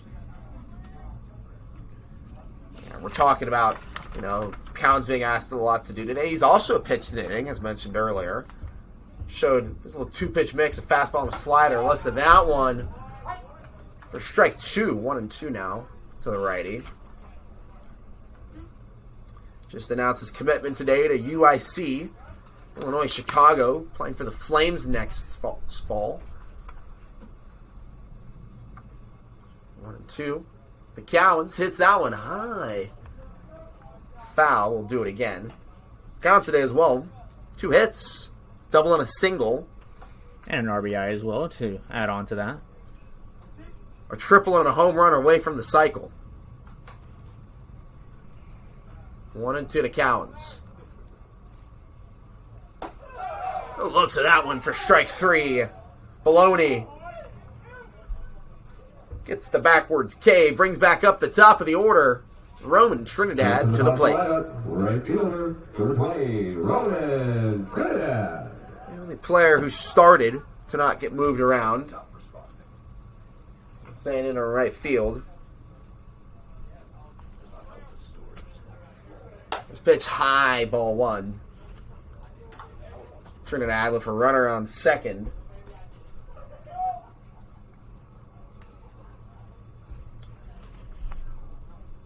Two outs. Looks at that one for called ball 2. Good take there by Trinidad. That's a tough pitch to take, but does a good job not biting at that. Like you mentioned, Roman Trinidad has not moved off the right field position. He will have to at some point, but so far staying strong out there in right field. I'll let you do the math though. Yeah, this will be his last inning of the day. Because we were ending the 7th, 8th, and 9th. Trinidad's day will be done after this. Trying to get a little bit of an extended at-bat there. Took the first 2 pitches, swings and misses at that one for the 2-1. Now, 4th pitch to Trinidad to the inning. Hit foul, 2-2. Baloney. It's back into the count here, 2-2.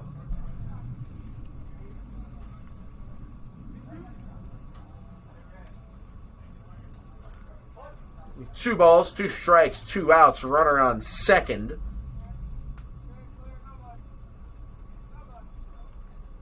Comes and looked at for strike 3. Another strike 3 call. Looking there for Ethan Baloney this inning. Good work there by the pitcher. Score remains 3-1 as we enter the top of the 7th.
The seventh inning.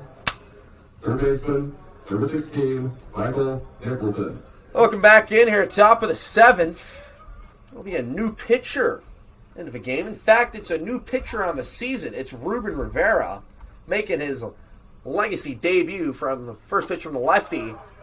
This is the zone, ball one. Ruben Rivera makes his debut today. And what has already been a crazy day for the score booth. It's even crazier if a new player, and that one gets away from Rivera. 2-0. So Bittner moves over to third base. Farr is now in center field. Nick Thompson goes over to first. There's the important changes. Additionally, Cowan's now catching in the position that he's used to. 2-0 to Rivera. High, strike one. First strike of the summer for Ruben. This is college ball for Delta. 2-1. Almost hits the batter. Instead, it'll be 3-1. If you look at this staff for the legacy, they were missing a lefty. They only have two. It's Ben Eisenhower and Sean DeBoer. This is the third lefty now. Good addition for Nick White's squad. Yeah, always good to have lefties out of the bullpen that you can go to, especially with lefty-heavy lineups. We don't really see that too often in the BACL, but they will happen here and there, so good to have another option out there for Nick White. Yeah, this Redtails side definitely has a little more lefties than what we're used to. Makes sense why you go to Rivera in this situation. Brings up Noah Peterson.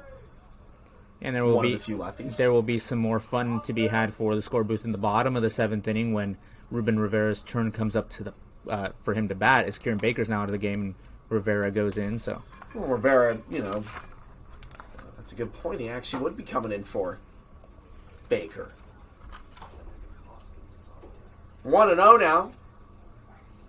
Peterson.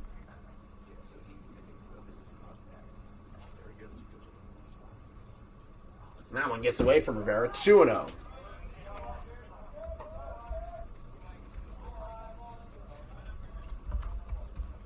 Two balls.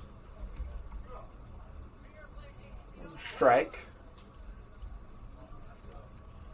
Rivera calls Danville, California home.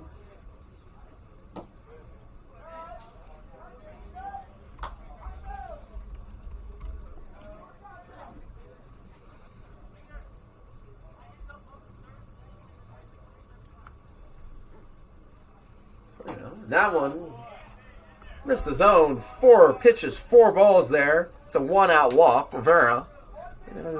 Time here with locating the ball this inning. Yeah, maybe a little rust. I mean, he probably hasn't pitched in a while. At least in the in-game situation. At least he hasn't faced a live hitting in a while. So definitely a little bit of an adjustment, especially just compared to throwing just a catcher or maybe just into a net, which is what a lot of pitchers do in their off season. So definitely quite an adjustment for Rivera. Could also be some first day nerves. This is probably one of his first time meeting these guys. Is definitely one of his first times throwing to the catcher. Counts. And he he's having a solid time there. Had a little difficulty for Rivera, also probably not knowing who his catcher is going to be until he came into the game. I mean, there's a bunch of guys moving around the field, a bunch of guys that have never played catcher. So, luckily for him, he did get an actual catcher back there. And I'm definitely sure that is by design.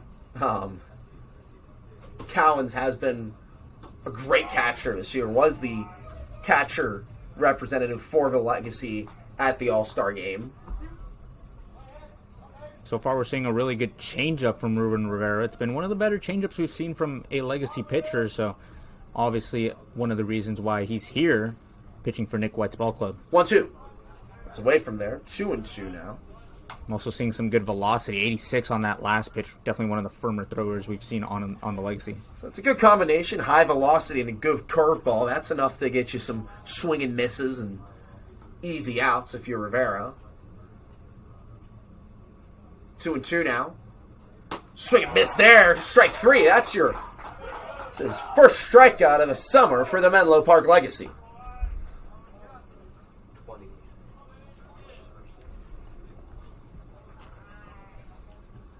Batter, number 20, Alex Almaguer. Brings in Alex Almaguer. newer players, the Redtails. First pitch to Almaguer. Gets away from Rivera, goes to the backstop, runner will advance. He's been in scoring position with 2 outs.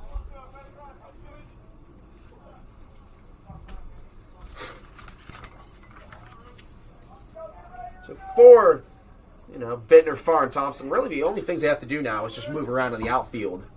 Yeah, the hard part's done for them. I mean, they've been on the mound, they've been behind the plate, so the easy part's coming up just moving around the outfield and hoping the ball isn't hit to them.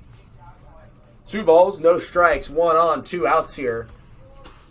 Rivera, who's looking to get out of the inning, gets the swing and miss there, 2-1. Great pitch there by Rivera. And going back to the changeup, like we said, always the most difficult pitch to hit as a hitter. It's all timing and looks like a fastball, and it just slows down as it gets to the plate. 2-1.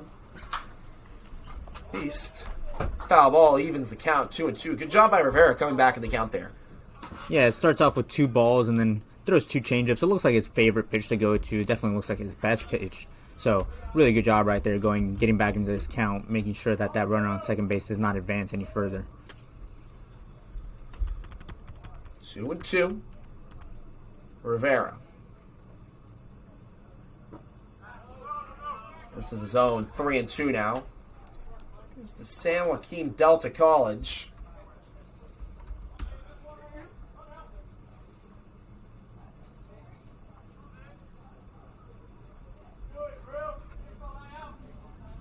Full count. Gets away from him. Runner takes off for third. Let's just go back. No, he doesn't. Stays at third. And will be out. Tough play there for the Legacy infield, but they get it done. That'll end the inning there for Rivera, who gets through his first inning work as a Legacy. When we return, we'll see Rivera to the plate along with Tyler Wong and Stuart Cash for the Menlo Park Legacy.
Welcome in here, bottom of the 7th. It will be Cooper Winton to the plate, coming in for Ruben Rivera after his first inning of work. Looks at that one for called strike 1. We Winton, Wong, and Cash to the plate for Menlo Park. Excuse me, a pinch hitter in for Wong. It will be Alex Tolbert checking in. Wong's day will be done. Nick White having a lot of fun here in his last regular season game as the Legacy manager. Yeah, and he's probably resting a lot of his guys for playoffs. I mean, Tyler Wong has definitely done a great job today. Played all over the field, so he's giving him a very well-deserved time off here. 1 ball, 1 strike. It's like Winton. Looks at that one for a call. Ball 2. Wrapped up a year at CSU Stanislaus. Before that, went to Merced JC. Only 2-1 to the lefty. He fouls that one off. 2-2.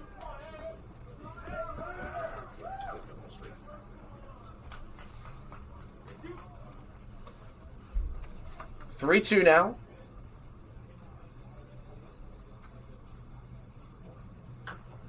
Swing fouled off by Winton.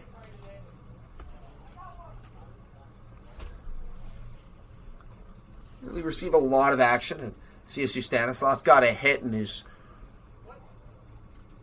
limited at-bats there this past season. Hits that one into the opposite field, drifting foul. We'll do it again. The time it has been today for everyone involved up here in the booth. Yeah, we've definitely had a lot of scrambles up here, trying to figure out all the defensive changes, all the pitching changes, trying to figure out all the lineup changes. I know our official scorer is definitely having a blast today. We had a hard time at first, then it kind of got easy. Then I'd say everything kind of got thrown for a loop once Ruben Rivera came into the game. We totally didn't realize. We knew there was a new player, but we didn't know the name. We had to go get that in between innings from Nick White.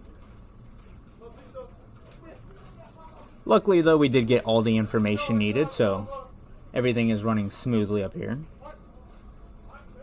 You do the 3-2 pitch once again to Winton and gets the leadoff walk. That is so frustrating there as a pitcher. Long at bat there. Brings up Alex Tolbert to the plate. Ladies and gentlemen, for the legacy, batting for long, number 37, Alex Tolbert. How tough is that for a pitcher to give up a walk after such a long at bat? It's difficult. I mean, you are in that at bat the entire time. You have 2 strikes. You're 1 pitch away from getting him out. 1 pitch away from keeping the leadoff man off the bases, which is always super important, especially when you have a guy like Cooper Winton who can run wild on the base paths. So, really difficult. I would say the long-lasting mental impact that has on you on the pitcher is the most important part. How you respond to that is very important. Swing and miss there from Tolbert. Evens the count up at 1 apiece. Went over to Simpson University, who was previously at Jamestown and Cabrillo College. He's kind of shown a couple different guys that Jamestown was a power bat, slugging percentage of .525. Half of his hits went for extra bases. While at Cabrillo, kind of more of an average guy, .260 over there at the JC. And 1 to Tolbert. High and foul, even brings the count to 1-2.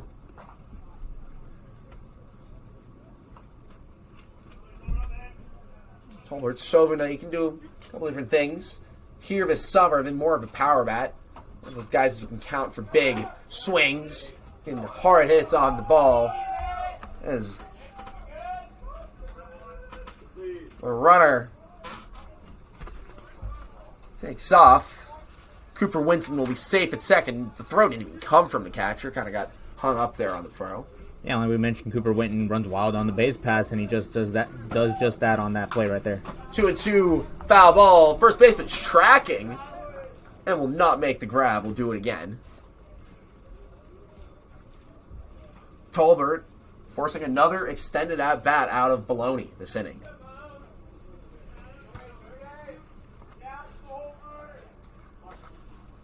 Baloney does have a pitch to give here, only working with 2 balls.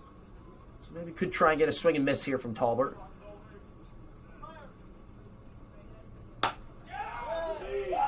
Throws the ball there outside, but misses. 3-2. Good take there by Tolbert on the fastball away. Yeah, tough pitch to lay off, but Tolbert does a great job right there, recognizing that it's going to be a ball the entire way. Now a full count. Full count pitch. Runner on first. Winton takes off. Swing and miss from Tolbert. Winton will be safe at third. Instead, Tolbert will get the throw wild. Winton struts home. How about that, the score run? Yeah, definitely one of the more interesting plays we've seen all summer to score a run. I mean, Alex Tolbert strikes out on the drop third strike. The throw goes down to third because Cooper Winton is stealing. And the throw back to first after Tolbert realizes that he has to run over to first is wild. So Cooper Wooten's able to score very easily, and the Legacy are able to add on. Tolbert, despite striking, going down in strikes there, missing, reaches first.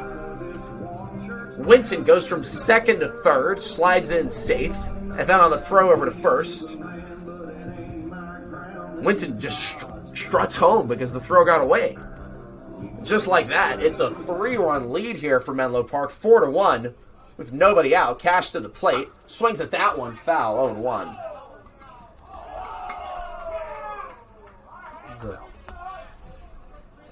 We might be seeing end of the day for Maloney, both the pitcher and the bullpen kind of walking more over. We also saw Maloney get a talking to from the catcher. 0-1 now to Cash.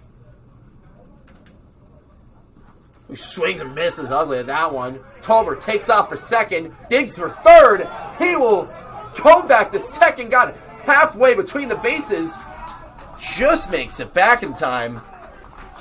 Tolbert there, maybe getting a little too eager on the base path. Yeah, the ball completely kicks away from the catcher right there, doesn't recognize where the ball went, and then Tolbert almost takes off for third, and luckily for him, he's able to pump on the brakes. I think he just, headed back to second just at the right time.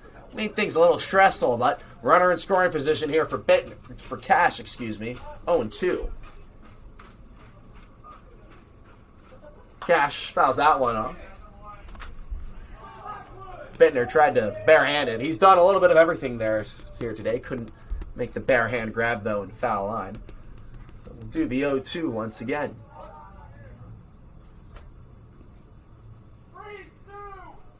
Swing and miss from Cash. Takes off. Tolbert digs for third. He will be safe.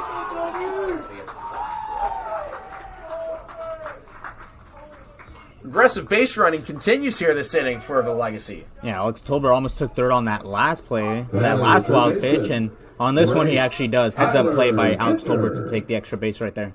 So just like that, there's a runner 90 feet away from scoring here. With one out, all Bittner has to do is hit it into the outfield, and Tolbert, despite being a bigger guy, stolen a couple bases this inning. Looks at that one for strike one. Bittner gets behind. And how about Alex Tolbert's trip around the bases so far? I mean, he struck out, gets on base, and then he takes second on a wild pitch, almost gets thrown out at second base. Tried to go to third. Now Tolbert headed home. He will be safe. Run comes across the plate. Tolbert. Aggression pays off on the base path once again for this Legacy squad. It is now 5-1 on the wild pitch from Baloney. That just has to be one of the most absurd ways to get around the bases we have ever seen in baseball. He tried to go from first to third on a wild pitch, just made it back to second after he made it halfway to third, and then takes third base and eventually goes home. All on wild pitches. 1-1 now to Bittner, who maybe wished to add an RBI there on his day. Nate, they say you show up to the ballpark and you're going to see something new. I think we've seen a little bit more than one thing new today on a baseball diamond. I don't know, I could count maybe like 4 or 5. It's been a wild day here at CSM. That one fouled off by Bittner, 2-2. You never know what you're going to get when you show up to a Legacy game, I will say that. This team likes to have fun, and they like to have fun on the diamond and off it as well. 2-2 now. Bittner fouls that one off. Showing the fun there. Always a little race to get the foul balls. That one hit the umpire, though.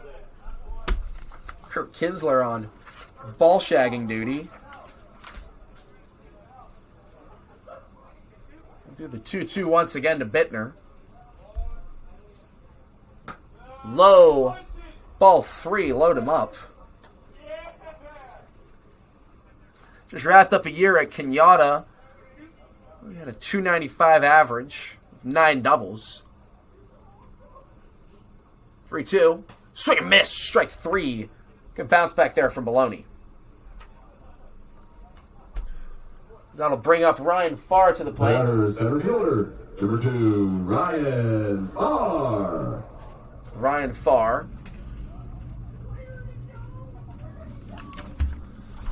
today. He's been doing a lot of different things. He's played almost every position. Still 2 to go. First pitch to Far. Looked at for ball 1. What? Far. I think he still has to go do left field and right field, if I'm not mistaken. 1-0. Misses 2-0 now. So far, we've seen him be all over the infield. He's pitched, he's caught, and he's played center field. So he does have 2 more outfield positions to go. I see what you did there, and I did not like it. 2-0 to Far. I said he went around 2-1. Now, to be fair, I'm not going to knock you. I've had the opportunity to do that all summer, and I haven't taken advantage of it. You did. Fair play. 2-1 now to Ryan Farr. As time is called, there it comes. Right on time right there. Pitcher was about to deliver the pitch. One of the more aggressive askings of time from Ryan Farr. 2-1. Finds his own 2-2. Really curious to see if we had a statistic for how Ryan Farr does on the pitch immediately after he calls time. Took that one there for a strike. Be 2-2. Looks at that one. Ball 3. Full count here to Ryan Farr. 2 outs. Nobody on. You know, it's funny you bring that up because I have kind of been keeping a mental note of every time he's taken time and what he's done on that next pitch. And it seems kind of random. It looks like he'll swing sometimes and he won't. Some other times he'll put the ball in play and he won't. So it seems like whatever Ryan Farr wants to do, he will do on that next pitch. Right there, walks. Number 5. Yeah, Thompson. Brings up Nick Thompson.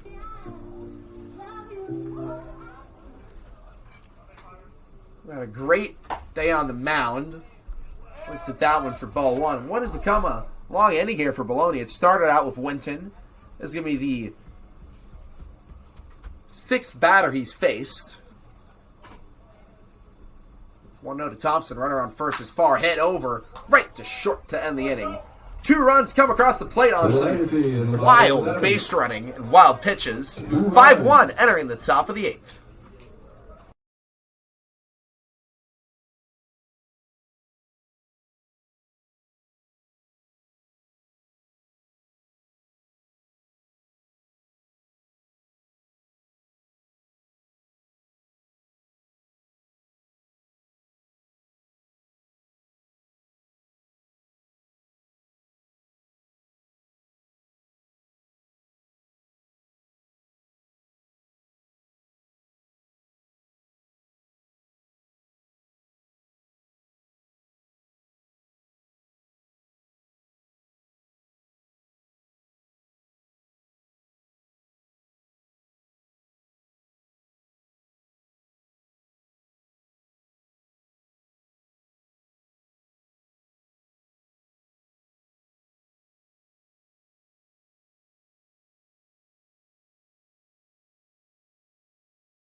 Welcome in here. Top of the 8th. Into the game is Archie Paul. Another lefty. Took a little bit of break. First pitch called for strike 1. Archie Paul going over to CSM man. Hit over to short. Stuart Cash makes the play. Stuart Cash flashing the glove once again. That last batter was number 6, Hayes. Gets the first out of the inning.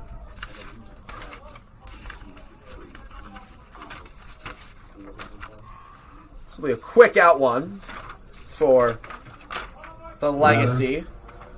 Number 15. First pitch. Chris Segura. It's 0-1 to Chris Segura. Archie Paul. Playing his college ball at CSM. Went to high school at the Academy, San Francisco at McAteer High School. Gets had in the count once again, 0-2. He's done a great job so far of not throwing balls. Yeah, 4 pitches, 4 strikes so far for Archie Paul. Definitely love to see that for him. And right on cue, ball 1. 1-2 here. The 3 positional players who have been moved around all day, whether it be pitching, catcher, in the infield, now will be ending their day in the outfield. That will be a base hit. Digging for 2. Throw coming in from left fielder Ryan Farr. Not in time. It'll be a 1-out double.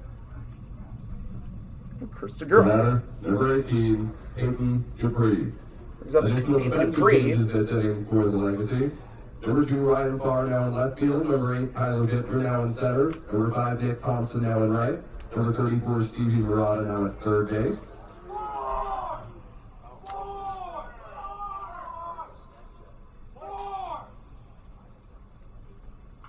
First pitch now.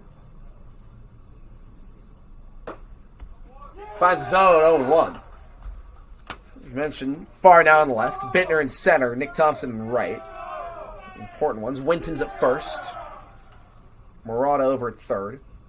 Cowan's still not behind the plate, excuse me. It's a new catcher into the game. There's confusion all over the place. Grab tried to be made by the right fielder, Thompson. 0-2. We will try to find out who the new catcher is into the game.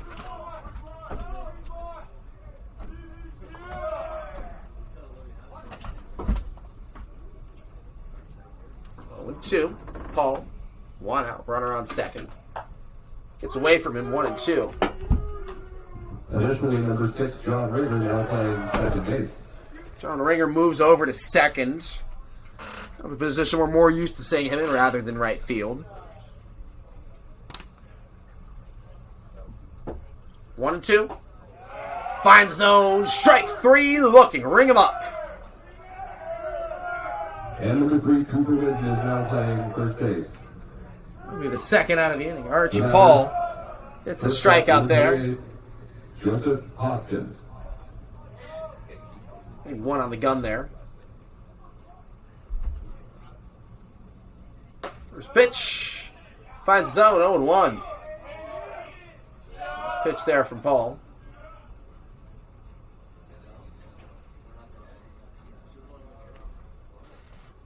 One. Hit foul, 0-2. Paul has done a great job today of getting ahead in the count.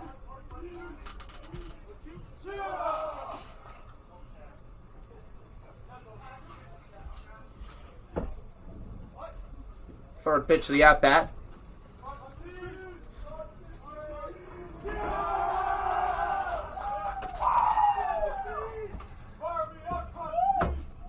Swing and miss. Paul gets another strike 3. This one and the inning. Great inning of work there from Archie Paul. When we return, we'll see the Legacy up once again in the bottom of the 8th.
Welcome back in here. Bottom of the 8th, 5-1 lead. It'll be Murata, Caden Healy, and John Ringer to the plate. Into the game is Jason Spurgeon. Gets strike one on Murata. I mean, even with this being such a wacky game, the Legacy pitching staff and the lineup putting in great work. 8 hits, 5 runs. As for the pitching staff, they've only given up 3 hits all game. Yeah, great job so far for the pitching staff, especially from guys that haven't been pitchers before, but Archie Paul and Ruben Rivera have done a great job. So has Owen Swanson, the starter. I don't think I read out Swanson's line, but gave up no hits, only walked 1, struck out 2 on 45 pitches. That's a great day from Owen Swanson. He probably would have kept on going if it wasn't for Bittner from Farr and Thompson. That one hit over. Murata trying to beat the throw, gets the first baseman off the bag, will dig for 2. And will be comfortably in at second.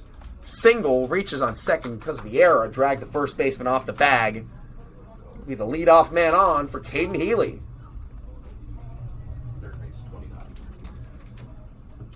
Batter, catcher, number 36, Caden Healy. So Caden Healy, the man that caused a little bit of confusion in the top of the 8th. I don't know who it is. It'll be coming to the plate for the first time all day.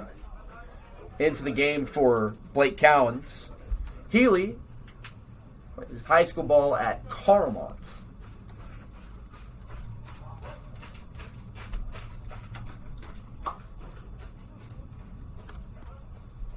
Switch to him. Looked at. Strike 1.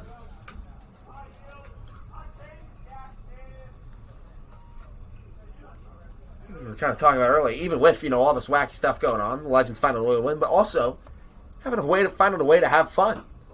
It's a swing and miss there from Healy, 0-2. We just got Ethan Baloney's line. 3 innings of work, 65 pitches, no hits, 2 runs on 4 walks and 5 strikeouts. And that one will miss the zone to Healy, 1-2, coming back in the count. We'll do 1-2 to Healy here.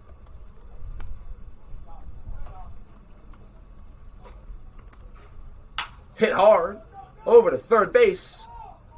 Will dig for first. He will be safe. Runners on first and third off of the single from Healy. Jason Spurgeon, the new man, struggling to get adjusted into the game. Back to the top of the lineup, second baseman, number 6, John Ringer. So that brings up the top of the order. It'll be John Ringer to the plate. You mentioned Spurgeon kind of getting a little bit of an introduction from his defense here, a little bit of a struggle defensively as well. 2 plays that could have been made, although that last one a little bit more difficult. Definitely not helping Spurgeon out at all here. 0-1 to Ringer. As we are very closely getting it into Archie Paul hitting, excuse me. Although I do see an arm kind of warming up. Some guys looking at the game in the bullpen. Not really warming up, kind of something a little more casual. It'll be 0-2 here very quickly to Ringer. 2 on, nobody out still. Righty. Runner takes off.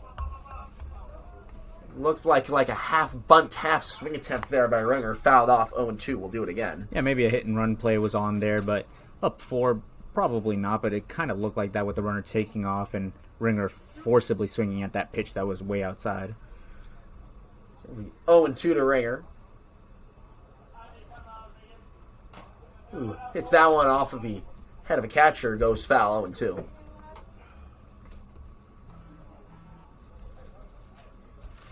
Ringer. A 227 average for Norwich University in Vermont.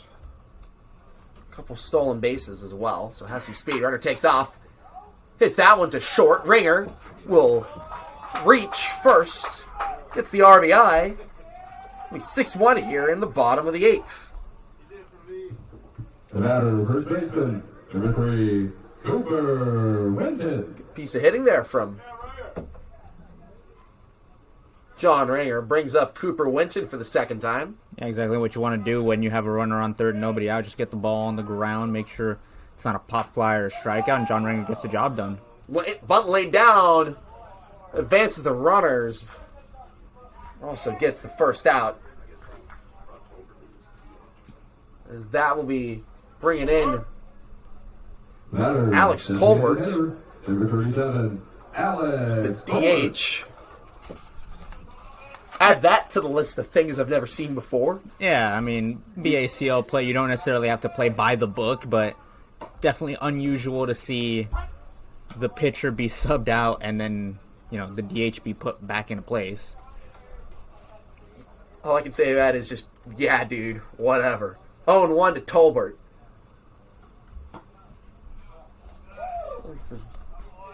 That one for a ball. 0-1 here. 1-1 to Tolbert. His second time through. Looks at that one. Slow, off speed. Misses the zone. 2-1.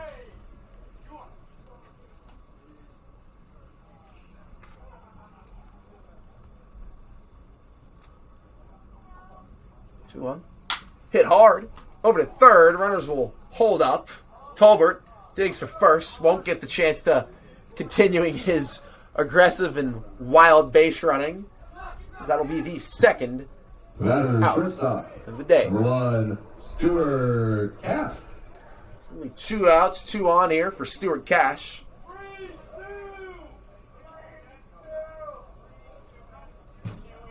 This is college ball for Grinnell College out in Iowa. First pitch to Cash, hit high into right field. It's going foul, out. 0-1. That does look like Christian Klosterman down there in the Legacy bullpen. Basically been Nick White's trusted guy at the back end of games so far this summer. We got a bit to Klosterman in the top of the ninth, but played 2 days ago in the CCL All-Star game. That one hit over to third. Ball fumbled with Cash. Will beat the throw. Reaches on the error there. Extends the inning. 7-1 with runners on first and third. Yeah, tough inning for the Redtails defensively. Second error, probably the third play they could have made that they didn't make. Not helping the new pitcher Jason Spurgeon really at all. Yeah, I mean, some of these runs won't be responsible for him. He won't be responsible for, but just tough for him who's just trying to get through. I mean, Legacy are up by 6. This is probably the last time we'll see them hit today. So that will be 1-1. Excuse me, 1-0. Goes back. Just safe.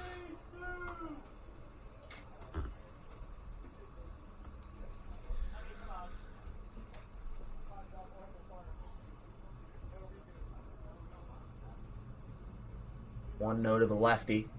Bittner looks at that one. Called for strike. To me was a very hittable ball right there. Instead, 1-1 to Bittner. On first is Cash. On third, runners take off. Winton digs for home. Throw gets away from him. He will be safe at home. That's I think we'll call that as a stealing home right there, no? Yeah, it's a double steal right there. The runner took off from first, and the runner from third took off after that. So technically in the scorebook, that'll go down as a double steal and a steal of home right there. Nick White treating today like it's MLB The Show or something like that. A video game like day for the Menlo Park Legacy. It'll now be 3-1 to Bittner.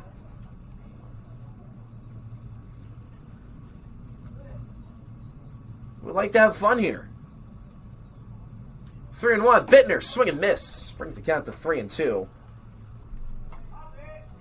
And even if it was a better throw than the one that just went to nowhere, I still think Winton with his speed could have beaten the throw. Yeah, definitely easy. And it just looks like that throw kind of got away from the shortstop, almost just drilled the second base umpire on that one. 2. Runner will advance to third. Inning gets a little bit longer for Spurgeon. The last 2 innings combined, we've seen the Legacy score 5 runs with runners on first and third. Number 2. Ryan Farr has been one of your better hitters this season. Chance to do more. 8-1.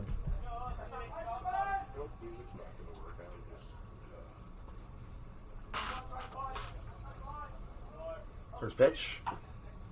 It was foul there, 0-1. We'll be back here tomorrow.